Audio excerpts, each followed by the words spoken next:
There was no possibility of man making that effort. He had to be raised to that level. And my Father so loved me, no greater love has man than this, that he lays down his life for a friend, and he called me friend. And then he gave himself for me. God actually, literally became as I am, that I may be as he is. And that vision of the 42nd Psalm proved it beyond all doubt. When the voice said within me, I laid myself down within you to sleep. And as I slept, I dreamed the dream. I dreamed. And I knew exactly what he was dreaming. He was dreaming that he's I. And when he wakes, he is I. And I am he. Well, he woke within me on the morning of the 20th of July, 1959. That's when he woke. And then 5 months later, he revealed himself as Father.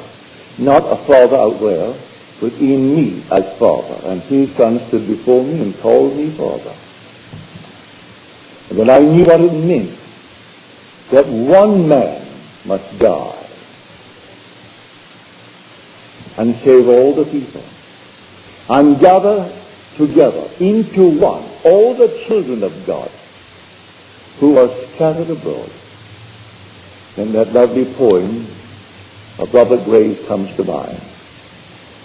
Hold fast with both hands to that royal love, which alone, as we know certainly, restores fragmentation into true being. The fragmented one is then gathered together into one. And that one is the one who died for all. So that is the story of Scripture. Everyone in the world will be redeemed. Everyone in the world will be raised to that level.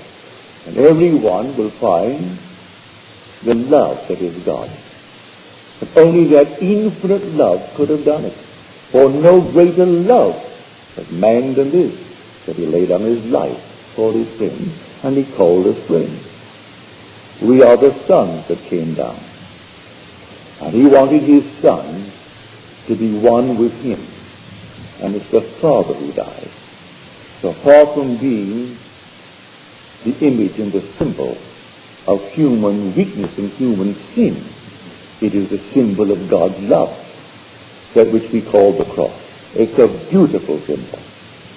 I never tire of seeing a beautiful cross. I love it. As far as a piece of art goes, it's perfectly beautiful, the cross. But it's not to me a symbol of suffering, although he does suffer in wearing this garment. To me, it is the symbol of love. That's what it is. Not any human weakness or human sin at all. So I thank her for sharing with me her wonderful vision. For now she has reached maturity. And from now on, go on. Love both of them more than ever before. And to the degree that you love them, they'll respond. For the story is, we love him because he first loved us. That's the story. As told us in the first letter of John, the 4th chapter. We love him because he first loved us.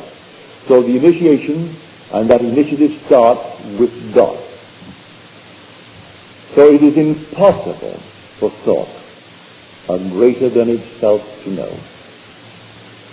And so God desires that you and I know him in his fullness. And so he sacrificed himself and actually took upon himself this God. This is the tree. As we are told in the story, and they took him down from the tree and laid him in a tomb. This is the tree. There is no other tree.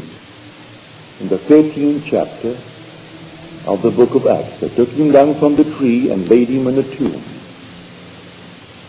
Have you ever seen the human form on a chart when the skin is removed and the veins and all the things are there?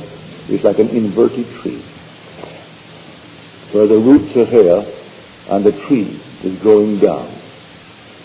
And the day will come, it will all turn up. And that day will come when the serpent rises from the bake, then the whole tree turns up. And what was done into generation has turned into regeneration. And that's then the tree of life.